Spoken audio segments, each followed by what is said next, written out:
है तुझे ऊंचा, परों को खोल के रख। कसौटी वक्त की है, हौसलों को तोल के रख।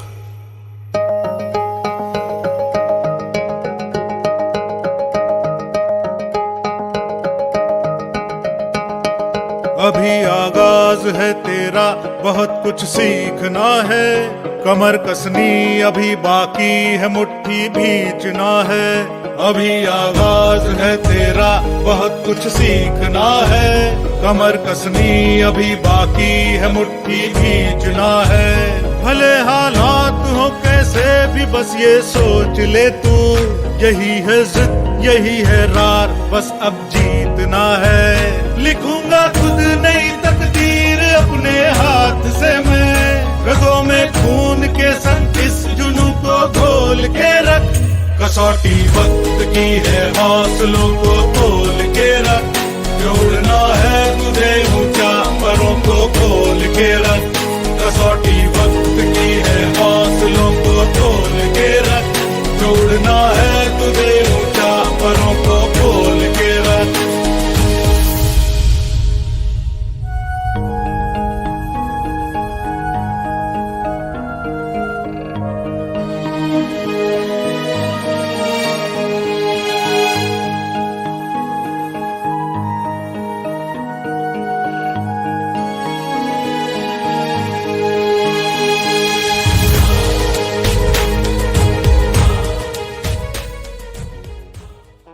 Basically, I belong to Udaipur only and born and brought up here only.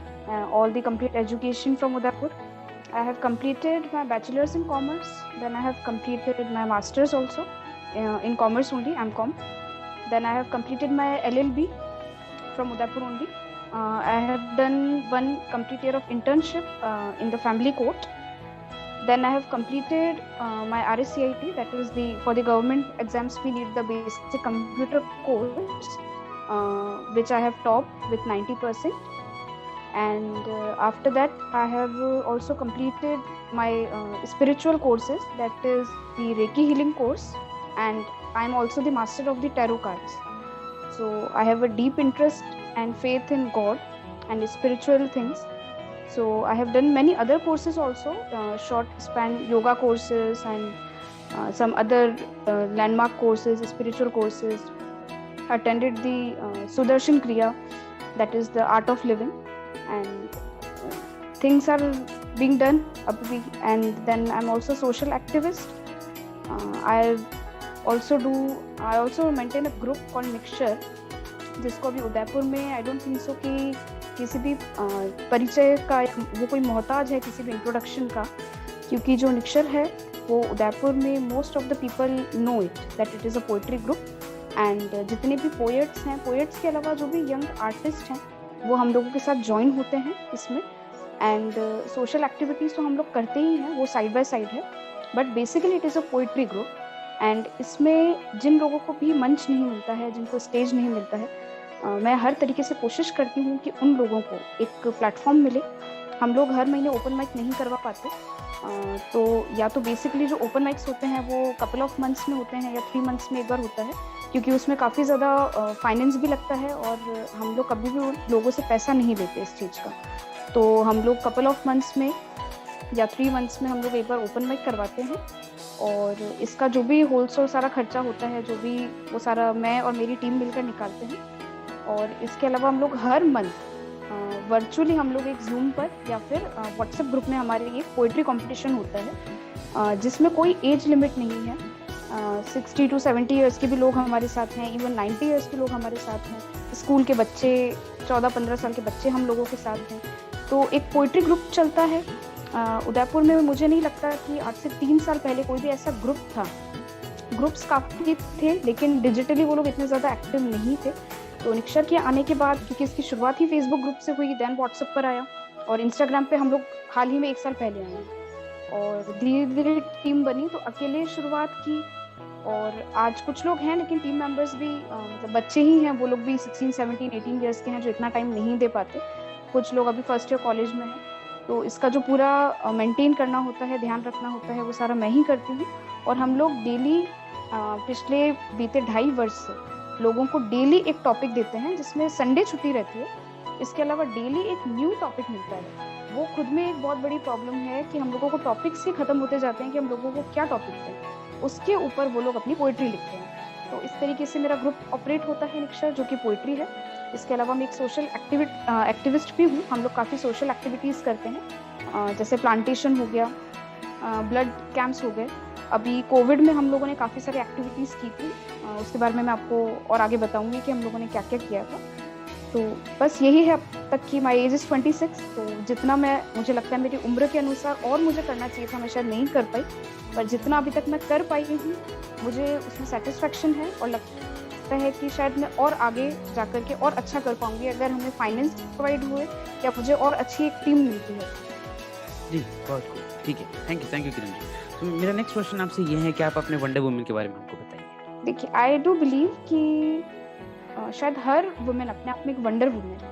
ऐसा नहीं है कि सिर्फ मैं वंडर वुमेन हूँ, हर औरत या हर लड़की अपने आप में वंडर वुमेन है, क्योंकि अर्थ जो है वो वुमेन के बिना चल ही नहीं सकता। अगर सिर्फ मैन होंगे तो इस पृथ्वी पर वैसे भी संसार खत्म हो जाएगा। तो women is itself, she is wonder creation of the God. Every women is wonder creation of the God. But मैं अपने आप को नॉमिनेट इसलिए करना चाहूँगी क्योंकि मुझे ऐसा लगता है कि काफ़ी सारी प्रॉब्लम्स मैंने भी फेस की हैं, चाहे फाइनेंशियली हो। हम लोगों की फैमिली पहले इतना स्टेबल नहीं थी। हम लोग जिस तरीके से जिस घर में रहते थे, एक रूम के अंदर किचन भी उसी में था, बिल्कुल यू कैन से शेड वाला घर था, बहुत पतेड़े वाला घर था, जिसमें से शायद अपनी हिंदी मूवीज़ में देखा होगा, पानी टप टप बारिश में गिरता है ज़मीन पर, और हमारे ऊपर हम लोग वहाँ पे नीचे कटोरे रख देते थे कि पानी उसमें आकर के गिरेगा। तो इस तरीके की स्थिति थी हम लोगों की उस समय। और घर भी मतलब इतना ज़्यादा नहीं था, रेंट पर था बहुत पहले। उसके बाद उसी घर को धीरे धीरे अपना खरीदा, और ये सारी चीज़ शुरुआत मतलब काफ़ी गरीबी से हुई थी। फीस भरने के पैसे नहीं थे, स्कूल में हमेशा नाम आता था फीस में कि आपकी फ़ीस पेड नहीं है। बहुत सारे स्ट्रगल, बहुत सारी चीज़ें, लेकिन शुरू से क्लास में एकेडमिक्स में काफ़ी अच्छा रहा तो मैं हमेशा फर्स्ट आती थी। फर्स्ट नहीं आती थी तो टॉप 3 के अंदर तो मैं आती ही थी। तो वो सारी चीज़ें, स्ट्रगल्स जो लाइफ में दिखाए, तो मुझे हमेशा से जज्बा था कि मैं औरों के लिए कुछ करूं। खुद ने जो फेस किया है, जो हम लोगों ने फाइनेंशियली देखा है, ये चीज़ भी सोची थी कि ब्लड के फील्ड में भी कुछ ना कुछ जीवन में आगे ज़रूर करूँ। इवन जब मैं स्कूल से आती थी, हम लोगों का जो स्कूल है सरदारपुरा में है, उदयपुर में, वहाँ पे पास में बहुत सारे टेम्पल्स हैं। तो मैं जब वहाँ से निकलती हूँ तो दादा दादी जी देते थे 1 रुपीज़ या 2 रुपीज़ जस्ट मिलते थे हम लोगों को। तो वो 1 या 2 रुपये हम लोग मतलब मैं उनको बेगर्स को दे देती, वो पॉकेट मनी का भी पैसा। और घर पे जब पूछते थे तो मैं कहती थी मैंने चॉकलेट खा ली या बिस्किट खा ली। तो वो जो एक जज्बा था शुरू से अपनी स्कूल टाइम में, तो आगे जाके 18 ईयर्स की एज में मैंने जॉब स्टार्ट कर दी थी। सबसे पहले मैंने ट्यूशन्स ही स्टार्ट किए थे, ट्यूशन्स पढ़ाना बच्चों को। 19.5 ईयर की एज में मेरी फर्स्ट जॉब थी। एक सीए के ऑफिस में मैंने एज अ रिसेप्शनिस्ट वर्क किया था। देन मैंने टेलीकॉलर वर्क किया है। टेलीकॉलर वर्क करने के बाद कुछ ऐसी हरकतें मेरे साथ थी जहाँ पर कुछ मतलब बदतमीजी हुई मेरे साथ, जहाँ से मैं भाग भाग के आई थी वहीं से। और अगले दिन से मैंने कोई सैलरी नहीं ली और मैंने नौकरी पे जाना छोड़ दिया। तो वहाँ के जो बॉस थे उन्होंने काफ़ी बदतमीजी की मेरे साथ, तब मैं कोई एक्शन नहीं ले पाई। उस दिन मैंने सोच लिया कि मैं LLB करूँगी, कुछ भी हो जाएगा, लेकिन मैं आगे जाके लॉ फील्ड में ज़रूर जाऊँगी और उन औरतों के लिए कुछ करूँगी जिनके साथ ऐसी बदतमीजी होती है। तो काफ़ी सारी ऐसी मेल डोमिनेटेड सोसाइटी की चीज़ें मैंने भी फेस किया और अपनी लाइफ में बहुत कुछ फेस किया है। तो मुझे लगता है कि 26 ईयर्स की एज में ये सब चीज़ें देखना और उसके बाद लोगों के लिए कुछ करने का जो जज्बा है, शायद वो मुझे अपने आप को नॉमिनेट करने पे मजबूर करता है वंडर वुमन के लिए। ठीक है। कि वकील जो होते हैं वो लूट लेते हैं, बट ऐसा नहीं है कि वकील लूट लेते हैं आपको। तो जब भी हम लोग किसी लॉयर के पास जाते हैं तो उन लोगों की आज के टाइम पे भी मिनिमम फीस 20-30,000 तो होती है, इतना वो हर केस में लेते ही हैं। तो उन लोगों की मैंने फ्री लीगल एड कैंप्स रखवाए आसपास के जो गांव थे, ग्रामीण क्षेत्र थे वहाँ पर। और उसके अलावा भी जो महिलाएं मेरे पास हेल्प के लिए आती हैं फ्री लीगल हेल्प के लिए कि मैम हमारे पास पैसा नहीं है, उनके साथ कोर्ट जाना और उनकी हेल्प करना, ये सभी मेरे साथ रहता है। मैंने एक और वर्क किया था अभी कोविड में, जब सभी लोग डरे हुए थे।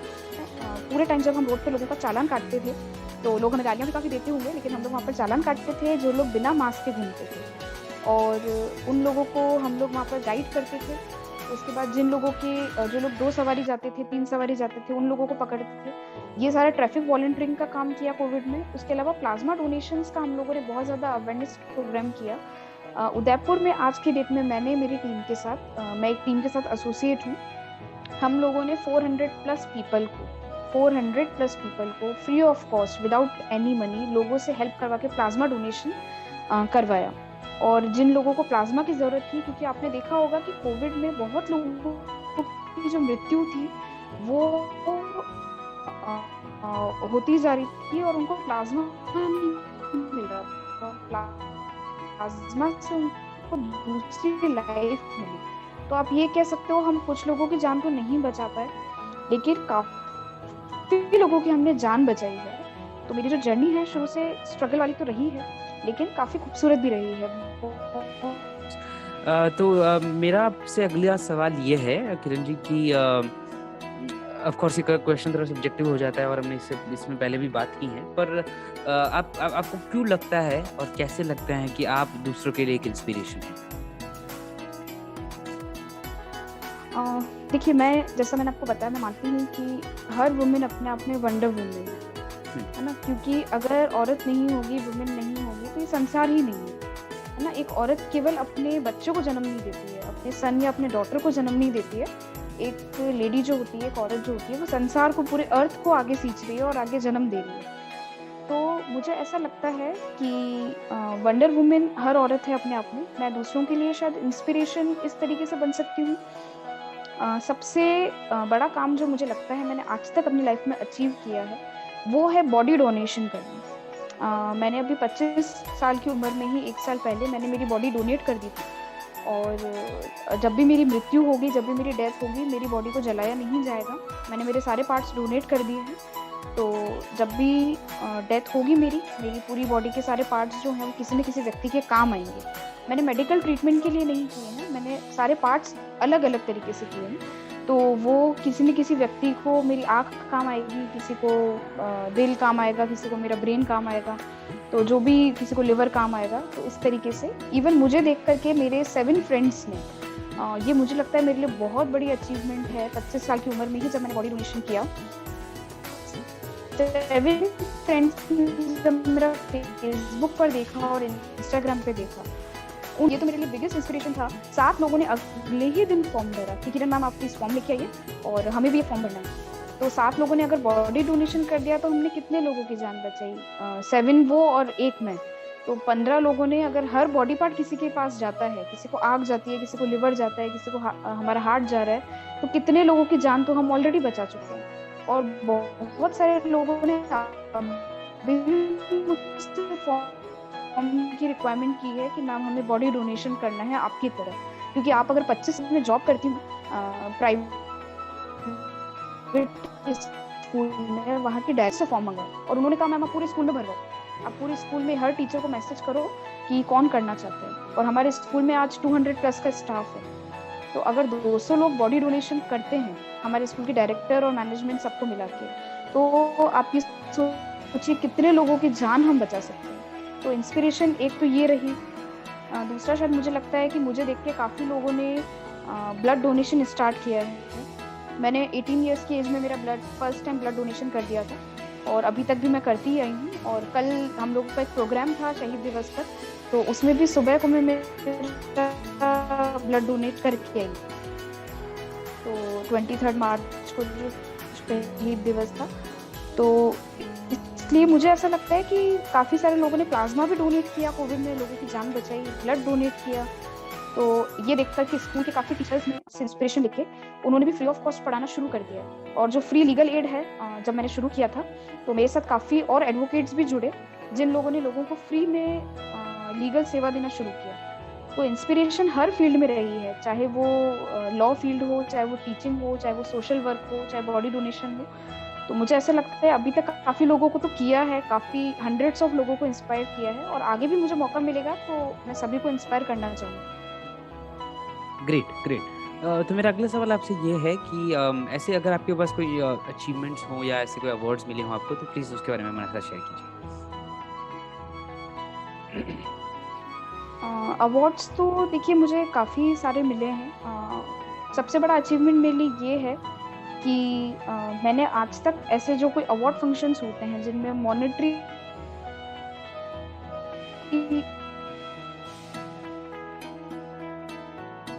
फॉर्म में अगर आपको पैसा भरना होता है, मैंने कभी भी ऐसे 2000-3000 करती हूँ। हमेशा जब अवार्ड्स मिले हैं तो अपनी ईमानदारी के लिए, अपने काम के लिए आगे से मुझे बुलाया गया है कि मैम हम आपको सम्मानित कर रहे हैं। काफ़ी सारी जगहों पे मुझे एज अ जज बुलाया, ये मेरे लिए सबसे बड़ा अचीवमेंट था। मुझे 2 रेडियो चैनल्स 95 FM तड़का है, 92.7 है, और सबसे फर्स्ट जो मेरा था 94.3 माय एफएम, वहाँ पे मुझे बुलाया जा चुका है। इसके अलावा काफ़ी सारे न्यूज़पेपर्स में मेरी पोएम पब्लिश होती रहती है। इसके अलावा कुछ जीन्स हैं, यहाँ पर पोएम पब्लिश होती है और मेरे जो वर्क हैं वो पब्लिश होते हैं। वर्चुअल जो मुझे सर्टिफिकेट्स मिलते हैं, डिजिटल सर्टिफिकेट्स, उनकी संख्या काफ़ी हो चुकी है। आई थिंक 1000 अराउंड हो चुकी होगी अब तक, अगर मैं गिनने बैठूं तो। अप्रॉक्स नंबर नहीं है, 1000 अराउंड वर्चुअली। कुछ अवार्ड्स मुझे मिले हैं, मैं जस्ट रीड करना चाहूँगी, मेरे पास नोटेड है। मुझे जो अवार्ड्स मिले हैं वो गुवाहाटी असम का फर्स्ट अवार्ड था, सखी साहित्य अकेडमी अवार्ड। इसके अलावा मुझे rotary club Panna 100 super women award मिला है, उदयपुर रत्न अवार्ड टॉप 50, IM समाज सेवी अवार्ड, आर्गेट she is Udaipur award, 92.7 big FM award, सर्वधर्म मैत्री संघ अवार्ड, स्टिंस award by Aravali, then rotary club Meera social worker corona warrior award, special 26 award जो कि राजस्थान पत्रिका का है, Akshardaan award for the social work, Kavyangan best poet award, best teacher award twice, then नमो विचार मंच अवार्ड, देन न्यायाधीश गौरव सम्मान डूंगरपुर अवार्ड। इसके अलावा जो मेरा शायद बिगेस्ट अचीवमेंट है वो था पोएट जो पद्मश्री अवार्डी हैं सुरेंद्र शर्मा जी, जिसे हम गूगल पे सर्च करेंगे तो बहुत इजीली मिल जाएंगे। उनके द्वारा मुझे मिलने का मौका मिला उनसे, तो उनके द्वारा मुझे बहुत अप्रिशिएट किया गया जब मैं उनसे मिली। तो सुरेंद्र शर्मा जी से मिलना मेरे लिए सबसे बड़ा अचीवमेंट था। इसके अलावा कुमार विश्वास जी जो बहुत अच्छे पोएट हैं, उन्होंने मेरा फोटोग्राफ ट्विटर पे डाला, तो वो शायद मेरे लिए एक, वो तो बिल्कुल इंटरनेशनल पोएट हुए, तो उन्होंने जब मेरा फोटोग्राफ टॉप फैन के अंदर ट्विटर पर डाला, वो मेरे लिए बहुत बड़ा अचीवमेंट था। अगला सवाल आपसे ये है कि आपको कैसे लगता है कि आप जो आपके फॉलोअर्स हैं या आपके जो भी फ्रेंड्स वगैरह हैं या आपके जो आसपास में लोग हैं, आपके स्टूडेंट्स हैं, तो आप उनके ऊपर कैसे एक इम्पैक्ट बना पा रहे हैं? जैसे कि मैंने आपको पहले वाले क्वेश्चन में भी बताया था कि मुझे देख करके काफ़ी लोगों ने बॉडी डोनेशन किया, जिससे हमने बहुत सारे लोगों की लाइफ बचाई। मेरे कुछ स्टूडेंट्स हैं जिन्होंने, जब मैंने ब्लड डोनेशन के लिए स्टार्ट किया था, तो उन्होंने भी अपनी एक NGO बना दी और आज वो मुझे अपनी इंस्पिरेशन मानते हैं। मेरा खुद का NGO नहीं है, ये बहुत ही शॉकिंग बात है कि मैं बिना NGO के वर्क करती हूँ। मैं किसी भी NGO से नहीं जुड़ी हुई हूँ, मैं फ्रीलांसर हूँ। जहाँ मुझे लगता है मेरे को सेवा देनी चाहिए, वहाँ मैं मेरी सेवा दी। लेकिन मुझे देख के एक और मेरे स्टूडेंट है, उन्होंने भी अपना NGO स्टार्ट किया, उनका रजिस्टर्ड है, और कुछ स्टूडेंट्स हैं जिनका अनरजिस्टर्ड NGO है। तो इन लोगों ने अपना NGO ब्लड रिलेटेड स्टार्ट किया, यूथ को हेल्प करने के लिए स्टार्ट किया। और कहीं पे भी रास्ते पे जब ये लोग कोई बैगर्स को देखते हैं तो एंटी बैगिंग करके एक कैंपेन इन लोगों ने स्टार्ट किया है। इसके अलावा हम लोगों को राशन हम लोगों ने कोविड में प्रोवाइड किया। तो मेरे काफ़ी स्टूडेंट्स थे जिन्होंने मेरी हेल्प से, मैं उनको बता देती थी कि आपको इस जगह पे पहुंचाना है, और लोगों के घर में जब खाना नहीं होता था लॉकडाउन में, तब हमने उन लोगों के घर में खाना पहुंचाया। तो जो मेरे स्टूडेंट्स हैं, जो मेरे फ्रेंड्स हैं, वो लोग हमेशा से इंस्पायर होते ही हैं, और मुझे काफ़ी लोगों ने मैसेज भी किया है कि मैम हम आपको हमारी इंस्पिरेशन और प्रेरणा मानते हैं और आगे भी इस तरीके से आप कार्य करते रहिए। तो ये सब मैसेजेस जब मैं पढ़ती हूँ लोगों के, या लोग मुझे फेसबुक पर टैग करते हैं कि मैम हमने आपसे बहुत कुछ सीखा है, तो वो चीज़ें देख के बहुत ही पॉजिटिव वाइब्स आती है और लगता है कि औरों के लिए मुझे और कुछ करना चाहिए। तो ये सब पॉजिटिविटी जब मुझे मिलती है लोगों से, तो मैं हमेशा औरों के लिए और कुछ करना चाहती हूँ। ठीक है, तो लास्ट 2 सवाल और मेरा एक और सवाल आपसे ये, अगला सवाल ये है कि आपका ऐसा कोई मोमेंट हमारे साथ शेयर कीजिए जो अनफॉरगेटेबल है, आप कभी नहीं भूलेंगे उसको। देखिए, ऐसे तो काफ़ी सारे मोमेंट्स हैं जो अनफॉरगेटेबल हैं। जैसे मैंने आपको मेरी स्टोरी बताई, कि हम लोग बिल्कुल बचपन में इस तरीके से रहते थे कि हम लोग कटोरे रखते थे कि ऊपर से पतीले से पानी बहता था शेड से, तो बिल्कुल एक रूम में रहना, वो सब चीज़ें थी। एक इंसिडेंट और हुआ था कोविड में, एक लड़की थी, ऑर्फन है वो,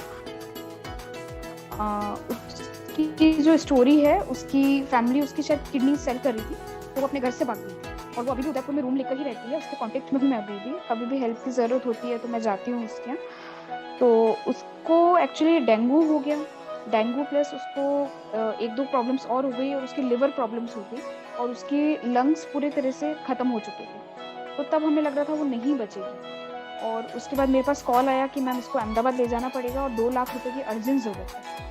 और हम लोगों की कंडीशन ऐसी नहीं थी कि हम 2 लाख रुपए उस समय दे पाए। मैंने सब जगह कैंपिंग चलाया कि मुझे 2 लाख रुपए अर्जेंट हमें चाहिए या कोई डॉक्टर हमारी हेल्प कर दे।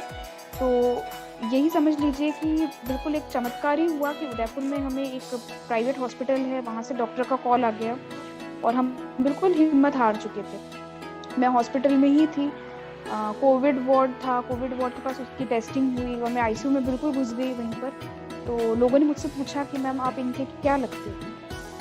मैंने कहा वो ऑर्फन है, मैं इसमें कुछ नहीं लगती हूँ, मैं हमेशा हूँ, आपको कभी भी हेल्प की ज़रूरत हो। तो मैं आईसीयू के बाहर बैठी रही और उस लेडी का उस बच्ची का ये सब देख के जो डॉक्टर थे वहाँ के, जो ओनर थे, उन लोगों ने डॉक्टर ने ओनर को बताया और जो पैसिफिक यहाँ पर हॉस्पिटल है वहाँ के ओनर मेरे पास आए और उन्होंने टोटल फ्री ऑफ कॉस्ट उस लड़की का ट्रीटमेंट किया। जो 2 लाख का खर्चा था वो हमें फ्री ऑफ कॉस्ट पड़ा। तो ये सारे कुछ और भी काफ़ी सारे अनफॉरगेटेबल मोमेंट्स हैं, बट ये 2 अभी मेरे साथ जो कोविड में हुए तो वो मैं कभी नहीं भूल सकती।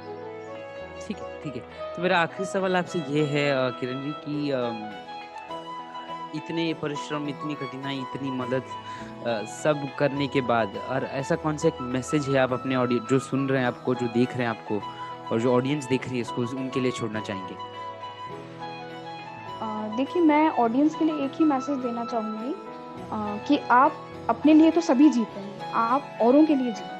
आप टाइमली ब्लड डोनेट कीजिए, आप टाइमली लोगों को खाना खिलाइए, राशन प्रोवाइड कीजिए। आपके घर में आपको और कुछ नहीं करना है, हम लोगों को दुनिया में समाज सेवा नहीं करनी है जाके। आपके घर में जो मेड आती है ना, काम वाली बाई आती हैं, जो भी पियोन्स आते हैं, जो भी स्वीपर आते हैं, आप उन सब लोगों की मदद कीजिए। हमें दुनिया भर में जाके नहीं हेल्प करनी है, हमें सब हमारे घर के आसपास लोगों की हेल्प करनी है। तो आप लोगों की हेल्प कीजिए, टाइमली ब्लड डोनेट कीजिए और जितने भी लोग मुझे देखते हैं मैं उनको एक संदेश देना चाहूँगी, आप अपनी बॉडी ऑर्गन्स को डोनेट कीजिए। देखिए, जीते जी अगर हम किसी की हेल्प नहीं कर पाए कोई बात नहीं, मरने के बाद हम किसी की हेल्प कर सकते हैं। मरने के बाद हमारी बॉडी के ऑर्गन्स, आप सोचिए हम कितने लोगों की जान बचा सकते हैं। अगर हम हमारी आंखें देते हैं, हमारा दिल देते हैं, लिवर देते हैं, बॉडी के सारे ऑर्गन्स, ब्रेन देते हैं, तो कितने लोगों को किडनी देते हैं, कितने लोगों की जान बच जाएगी। तो आप जितना ज़्यादा हो सके बॉडी डोनेट कीजिए, जितना हो सके। मैं यंग आर्टिस्ट को भी यही कहना चाहूँगी कि डरो मत। आप लोगों को स्टेज फियर अगर है, आप हमसे कांटेक्ट कीजिए, स्टेज फियर हटाइए, अपने अंदर कम्युनिकेशन स्किल्स डेवलप कीजिए। और एक चीज़ का ध्यान और रखिए, अर्थ ने हमें बहुत कुछ दिया है। हम अगर किसी को पैसा देते हैं तो हम उससे ब्याज लेते हैं बदले में। तो अर्थ ने हमें बहुत कुछ दिया है, तो हमें भी इंटरेस्ट उससे चुकाना है। हमें उसे वो सब तो देना ही है, रिसोर्सेज, प्लस हमें उसे इंटरेस्ट भी देना है। तो कुछ अच्छा करके जाइए मरने से पहले। बस यही संदेश मैं लोगों को देना चाहूँगी। जी, बहुत धन्यवाद किरण जी, बहुत अच्छा लगा आपकी स्टोरी सुनकर। ने कहा कि हम ऑलरेडी, हमारा एक कर्जा है अर्थ का कि हमने इस पर जन्म लिया है, तो हमें कुछ तो इंटरेस्ट की तरह उसको पे करना पड़ेगा। तो वो आपने बहुत सही कहा और वाकई जो आपने अपनी लाइफ में किया है वो हम आई थिंक अभी उसका 1% भी नहीं है, जितना डोनेशन आप करती हैं, जो सोशल वर्क आप कर रही हैं, उसके बाद भी आपने अपना करियर भी संभाला हुआ है, सोशल वर्क भी संभाला हुआ है और आप मतलब पढ़ाई में भी पूरा निकली हैं। ऐसा नहीं है कि कुछ भी कॉम्प्रोमाइज़ हुआ है। तो आप वाकई ही आप हम सबकी भी एक इंस्पिरेशन है और आप पूरा डिज़र्व करती हैं खुद को वंडर वुमन बोलने के लिए। और मैं आशा करती हूँ कि आप अपनी बाकी जो ज़िंदगी में भी ऐसे ही कुछ काम करती रहें कि लोग आपको देख के उठें और अपनी एक मतलबी और सेल्फिश दुनिया से मतलब बाहर आकर एक मतलब एक कहते हैं ना कि हम एक पार्ट देखते हैं वर्ल्ड का जब तक हम सेल्फिश होते हैं, लेकिन हम पूरी ज़िंदगी या ज़िंदगी एक्चुअली में तभी जीते हैं जब हमने कोई लाइफ टच करी हो। तो वो आई थिंक कि अब आप you are living your life. तो अभी मेरे ख्याल से जितने लोगों को भी आप इंस्पायर करती हैं वो भी ये सीखें। और बहुत अच्छा लगा हमें आपकी पूरी कहानी सुन के। वाकई आप एक मतलब पूरा डिजर्व करती हैं आप एक इंस्पिरेशन और एक वंडर वुमन होने का। तो थैंक यू मैम, आप आई, आपने अपना समय निकाला और हमें दिया और खुद की प्रस्तुति आपने दी हमें। हम वाकई जो फाउंडर हैं वो सुपर वुमेन है, तो मुझे ऐसा लगता है हाँ कि जी। आप सभी, क्योंकि आपकी पूरी टीम में मैंने देखा है कि लड़कों से ज़्यादा लड़कियां ऑपरेट करती हैं, तो आपकी जो फाउंडर है वही सुपर वुमेन है। तो you all are super women हाँ एंड जी। Every women is a super women. और मुझे नहीं लगता, देखो कंपटीशन में भी किसी के कहने पर ही पार्ट लिया था, तो मुझे लगता है कि जीतना हारना नहीं है। हर वुमेन जो भी आपके पास एंट्रीज आई हैं, 300+ एंट्रीज ने अपनी super women, everybody is super women. So बिल्कुल मैम। कॉन्ग्रेचुलेशंस, बिल्कुल आप लोग मैम। बहुत अच्छा इवेंट कर रहे हैं, बहुत अच्छा इवेंट कर रहे हैं और बहुत अच्छे से ऑर्गेनाइज कर रहे हैं। सभी को बेस्ट विशेस और बहुत अच्छी एंकरिंग, बहुत अच्छी होस्टिंग, और आपकी पूरी टीम को मेरी तरफ से बहुत शुभकामनाएं। मैम हम भी आपका उतना ही धन्यवाद करते हैं, क्योंकि हम भी कहते हैं ना कि अभी हमारी तो कच्ची उम्र है, हम तो अभी 19-20 साल के ही हैं। तो जब आपकी जैसी एक्सपीरियंस लोग आते हैं और हमें एक मार्ग देते हैं या जो हमारा मार्गदर्शक करते हैं पूरा, तो हम भी उस चीज़ के पूरे आभारी हैं कि आप जैसे लोग पूरा सहयोग देते हैं, चाहे वो खुद आना हो या किसी के कहने पे आना हो, लेकिन आप लोग झिझकते नहीं हैं और हमारा पूरा एंड तक साथ निभाते हैं। तो thank you ma'am, thank you so much कि आप आए हमारे बीच और आपने अपनी कहानी दी। और लक्षित मैं, हम दोनों पूरी वंडर वुमेन के बिहाफ पे आपको थैंक यू बोलते हैं।